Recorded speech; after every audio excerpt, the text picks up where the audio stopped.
Yo, selamat pagi. Kembali lagi di channel gua Rian Ahmad. Oke, kali ini gua akan ngebahas soal beberapa rookie yang akan naik ke MotoGP tahun 2022 musim depan. Ya, yang sudah pasti ada dua pembalap, diantaranya ada Remy Gardner sama Fabio Di Giannantonio. Mungkin yang akan nyusul selanjutnya adalah Marco Bezzecchi di Aramco, mungkin dia di timnya VR46 atau timnya Valentino Rossi. Oke, kita mulai dari Remy Gardner dulu karena dia sudah sejak awal ya dikontrak oleh tim KTM Touch3. Ya, gue akan ngebahas soal penampilan Remy Gardner di ajang balap Moto2. Remy Gardner di ajang balap Moto2 menurut gue luar biasa, penampilannya cukup konsisten, impresif juga, dan sangat-sangat cepat bersama dengan rekan satu timnya di KTM Ayo. Raul Fernandez ya, rekan satu timnya dari Moto3 yang sekarang jadi rookie juga di ajang balap Moto2. Mengawali debut yang luar biasa juga Raul Fernandez, dan sekarang kabarnya juga tengah diincar oleh Petronas untuk menggantikan Valentino Rossi.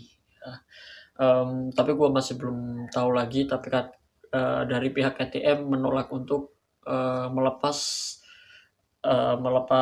Raul Fernandez. Oke, kita balik ke Remy Gardner. Remy Gardner mengisi satu slot kosong dari KTM Test3. Seperti yang lu tahu bahwa dari salah satu dari dua pembalap KTM Test3, diantaranya ada Danilo Petrucci sama Iker Lecuona. Di antara keduanya tidak akan diperpanjang kontraknya. Kemungkinan kalau dari versi gua ya, dari versi gua yang akan ditandatangan atau diperpanjang kontraknya musim depan adalah Iker Lecuona. Kenapa? Karena Iker Lecuona sendiri juga masih sangat muda, baru aja naik ke MotoGP di usia yang cukup masih muda lah untuk masa depannya di ajang balap Grand Prix MotoGP juga masih sangat panjang sekali bersama KTM, karena KTM juga punya filosofi pembalap muda dan itu menjadi ciri khas banget buat KTM, dan itu sudah pasti buat KTM akan memiliki masa depan yang cukup cerah di ajang balap Grand Prix MotoGP. Kenapa? Karena dari rookies KTM itu juga ada rookies championship. Terus dari Moto3, Moto2 juga pembalap muda semua, dan itu sudah jelas banget kalau KTM akan memiliki pembalap-pembalap bertalenta di waktu yang akan datang. Kenapa enggak Petrucci?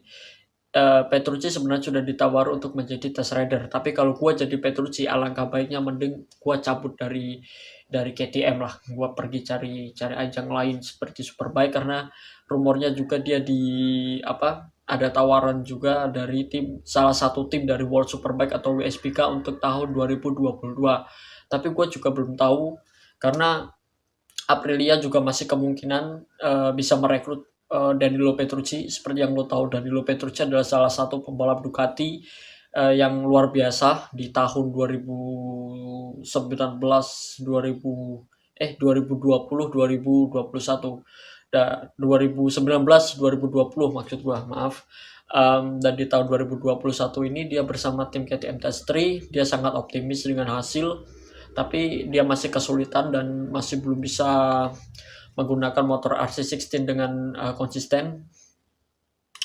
Dan ditawari oleh salah satu petinggi dari KTM, Pete Bierer ya, katanya dia mau ngasih jabatan test rider kepada Danilo Petrucci. Tapi kalau kata gua, daripada lu menjadi test rider dari tim KTM, mending lu cabut aja ke ajang balap Grand Prix World Superbike atau WSBK di tahun 2022, karena itu adalah salah satu kesempatan yang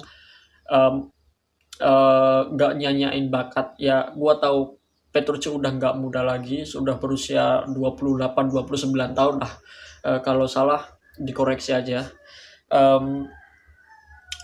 Kalau kata gua mending ke World Superbike lah, karena tawaran di sana juga buat pembalap MotoGP sudah pasti motornya sudah familiar banget lah, karena motor produksi massal bukan tidak sesusah seperti motor prototipe yang ada di ajang balap Grand Prix MotoGP. Oke, sekilas dari ini.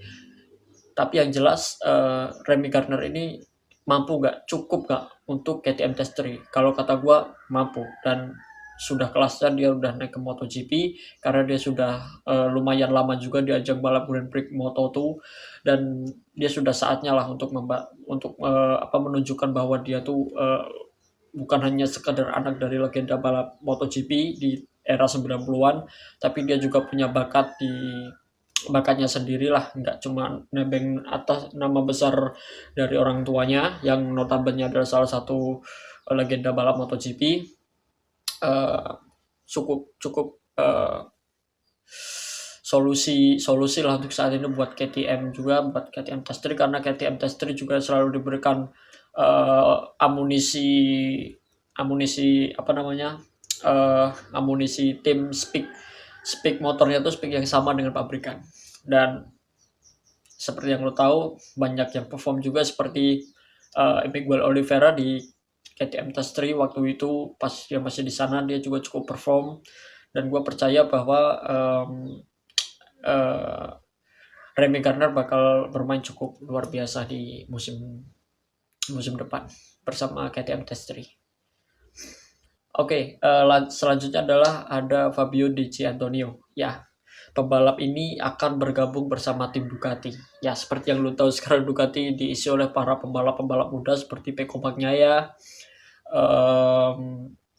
Jack Miller, Luca Marini, Enea Bastianini, sama Jorge Martin. Cuma yang senior secara umur adalah Johan Zarco yang sudah menginjak usia 30-an lah, 31 ya kalau nggak salah. Kemarin itu dia baru merayakan ulang tahun. Hampir mayoritas 5 pembalap dari Ducati itu adalah pembalap muda. Ya, pembalap muda yang belum ada usianya di atas 25 tahun, dan mayoritas di bawah 25 tahun atau 25 tahun. Kalau nggak salah Jack Miller itu berusia 24-25, dan itu masih usia muda kalau kata gua, dan usia matang lah di ajang balap Grand Prix MotoGP ini. Gua meyakini bahwa Ducati sekarang melakukan regenerasi yang besar-besaran setelah sepeninggalan dari Andrea Dovizioso sama Danilo Petrucci. Itu suatu regenerasi yang cukup besar kalau kata gua, dan akan menjadi sesuatu hal yang cerah lah buat Ducati di masa depan, karena Ducati gak cuma mengandalkan satu pembalap tapi semua pembalap mudanya di tim satelit.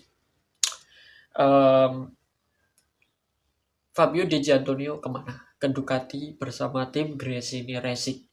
Ya, bersama tim Gresini Racing dengan sponsor rumornya adalah Federal Oil. Kalau memang bukan rumor lagi, Federal Oil bakal naik ke ajang balap Grand Prix MotoGP bersama tim Gresini. Siapa tandemnya dari Fabio Di Giannantonio? Tandemnya adalah Enea Bastianini. Ya, Enea Bastianini juga cukup bagus menggunakan motor Speed 2019 ya, bersama tim sponsor sama Racing. Dia cukup oke lah kalau kata gue, jauh di atasnya Luca Marini untuk saat ini. Ya, kalau gue jujur pribadi, sekarang Enea Bastianini jauh di atasnya Luca Marini dan lebih bisa bertarung di fight untuk posisi 10 besar juga, lebih sering di depannya Luca Marini. Kalau gua pribadi untuk Fabio Di Giannantonio, dia cukup layak juga karena di musim ini dia sudah mulai menunjukkan kualitasnya, bahwa dia sudah layak di ajang balap Grand Prix MotoGP bersama tim Federal Oil Gresini Moto2. Dia juga sudah mengantongi beberapa podium dan bisa fight lah untuk championship mungkin, karena untuk sekarang fight-nya sudah jelas untuk para pembalap papan atas seperti KTM Moto2, KTM Ayo, sama Mark VDS dari timnya Sam Lowe's. Dan kalau menurut gua, ini Fabio Di Giannantonio ini buru-buru apa enggak, tapi kalau kata gua enggak. Sudah waktunya karena dia sudah cukup lama juga lah angkatannya Remy Gardner kalau nggak salah ya, sudah bisa naik ke ajang balap Grand Prix MotoGP. Dan bersama tim Grace ini akankah mampu? Ya mungkin bisa. Karena Grace ini rumornya bakal mendapatkan motor yang tahun 2021 atau motor tahun ini. Jadi di tahun 2022 ini, 2022 yang akan datang, Grace ini akan dikasih amunisi yang motor 1 tahun lebih tua. Jadi nggak lewat 2 tahun seperti sekarang. Dari Sponsorama kan mendapatkan motor speed dari 2019 ya, itu jelas motor yang sudah 2 tahun. Ya, lu bayangin aja motor selang 2 tahun melawan motor yang baru, bener-bener baru, semuanya baru, part baru, dan sudah jelas ada beberapa upgrade baru. Dan lu lawan motor motor usang tapi ngelawan motor baru, ya udah jelas bakal keteteran di belakang seperti Luca Marini sama ini Bastian ini. Tapi mereka menunjukkan kualitas bahwa mereka tidak seburuk itu dengan motor ini, dengan motor Desmo Medici GP19. Untuk selanjutnya ada rumor katanya adalah Marco Bezzecchi. Marco Bezzecchi ini masih rumor karena masih belum dipastikan juga, tapi yang paling kencang adalah ya Marco Bezzecchi. Siapa lagi kalau bukan Marco Bezzecchi? Lu mau naikin siapa lagi? Castino Vietti, nggak mungkin. Karena dia baru aja naik ke ajang balap Grand Prix Moto2 di musim ini. Ya, solusi banget lah kalau naikin Marco Bezzecchi di musim ini. Kenapa? Karena VR46 Rider Academy sudah tidak punya yang apa ya, istilah yang sudah siap lah untuk ke MotoGP selain Marco Bezzecchi yang sudah 3 musim ya kalau nggak salah di ajang Moto2 ini. Jadi sudah saatnya lah untuk naik ke MotoGP gitu. Dan kalau kata gue prestasinya juga cukup lumayan. Dia di Moto2 sudah mendapatkan runner up, itu juga sudah luar biasa gitu. Dan di ajang balap Moto2 juga dia sempat bersaing untuk mendapatkan gelar juara musim lalu, dan sekarang juga bertarung untuk gelar juara, dan itu sudah sangat sangat sangat mumpuni lah kalau kata gue untuk segera naik lah ke ajang balap Grand Prix MotoGP. Um, Terus yang akan naik untuk menggantikan dia siapa, ya sudah pasti mungkin ya kemungkinan adalah Nicolo Antonelli mungkin, karena dia juga sudah sangat lama di ajang balap Moto3. Kalau enggak ya eh karena di VR46 itu ada beberapa pembalap yang masih layak banget untuk naik ke Moto2 ya dari Moto3, em, seperti Nico Antonelli lah. Terus Stefano Manzi gua rasa harus tetap stay di Moto2 karena dia di Moto2 juga nggak bagus-bagus amat. Gua nggak menyebut Stefano Manzi ini jelek ya, tapi Stefano Manzi ini untuk sekarang jauh lebih baik lah di Pons Racing, karena di sana dia bisa lebih ngembangin lagi daripada dia di timnya, tim baru ya, MV Agusta. Tapi gua gak ngeremehin MV Agusta. MV Agusta juga beberapa kali di musim lalu mulai naik, naik, dan naik. Itu sudah progres yang bagus, tapi sekarang dengan pembalapnya Lorenzo Baldassari juga masih kurang lah. Kalau untuk saran gua, ada 3 pembalap inilah yang akan menjadi rookie, dan Ducati akan memiliki 1 rookie. Terus KTM punya 1 rookie yang masih rumor Marco Bezzecchi. Kemungkinan Marco Bezzecchi bakalan naik ke ajang balap MotoGP musim depan, tapi untuk saat ini masih mungkin dalam proses nego lah, karena dia masih fokus di ajang balap Moto2 untuk memperebutkan gelar juara. Oke, thanks for watching this video. Thank you very much. Ciao.